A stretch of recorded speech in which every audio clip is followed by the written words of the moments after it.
নিম্নবিত্ত এবং মধ্যবিত্তের পকেট কাটার বুদ্ধি আজকে এখানে উত্থাপন করা হলো। এটা ভোক্তা বিরোধী, এটা দেশ বিরোধী, জনস্বার্থ বিরোধী। তাদের না আছে অর্থনৈতিক দৃষ্টিভঙ্গি, না আছে মানবিকতা বোধ। পাইকারি বিদ্যুতের পর এবার গ্রাহক পর্যায়েও দাম বাড়ানোর আবেদন নিয়ে গণশুনানি। পিডিবির দেখানো পথে বৃহস্পতিবারের শুনানিতে গ্রাহকের কাঁধে বাড়তি দামের বোঝা চাপানোর প্রস্তাব তুলে ধরে সবকটি বিতরণ সংস্থা। গ্রাহকের এনার্জি চার্জ সমন্বয় করা প্রয়োজন।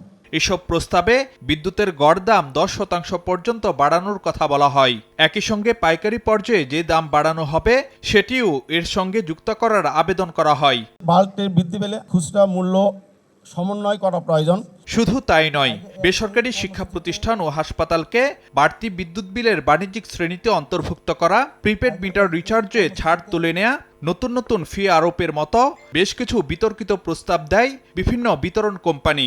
এছাড়া আবাসিকে ধাপ পরিবর্তনের এমন কিছু প্রস্তাব দেওয়া হয়েছে যাতে আর্থিক চাপ বাড়বে নিম্ন আয়ের মানুষের উপর।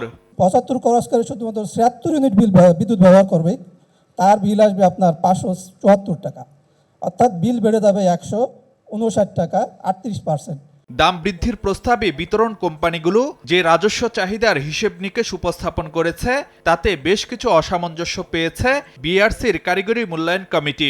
পার কিলোওয়াট আওয়ার ওনাদের প্রজেকশনে রেভিনিউ রিকোয়ারমেন্ট যেটা দেখিয়েছে সেটা হচ্ছে 1.62 টাকা, আমাদের প্রজেকশন আসছে 1.25 টাকা। এদিকে শুনানিতে দাম বৃদ্ধির উদ্যোগের তীব্র বিরোধিতা করেন অংশীজনরা।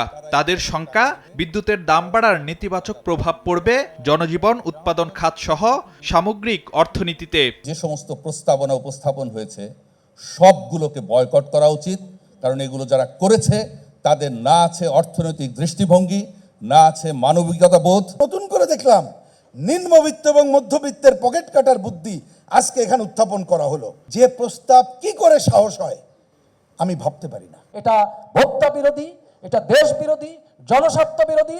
সরকার মুনাফা ভোগী হতে পারবে না, সরকার ব্যবসা করতে পারবে না।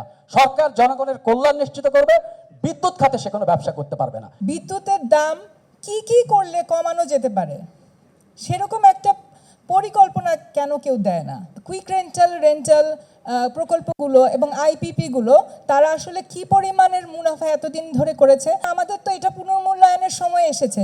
শুনানিতে বিদ্যুৎ জ্বালানি খাতে ব্যয় কমানোর তাগিদ দিয়ে বিআরসি চেয়ারম্যান বলেন, ভবিষ্যতে কোনো প্রকল্প নেয়ার আগে অবশ্যই কমিশনের অনুমোদন নিতে হবে। জ্বালানি এবং বিদ্যুৎ বিভাগে চিঠি দিয়েছি।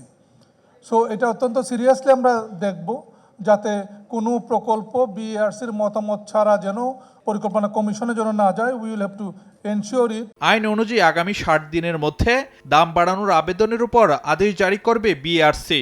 যথাযথ ফোরাম নয় বিধায়। ফারুক ভিয়া, রবিন, সময় সংবাদ, ঢাকা।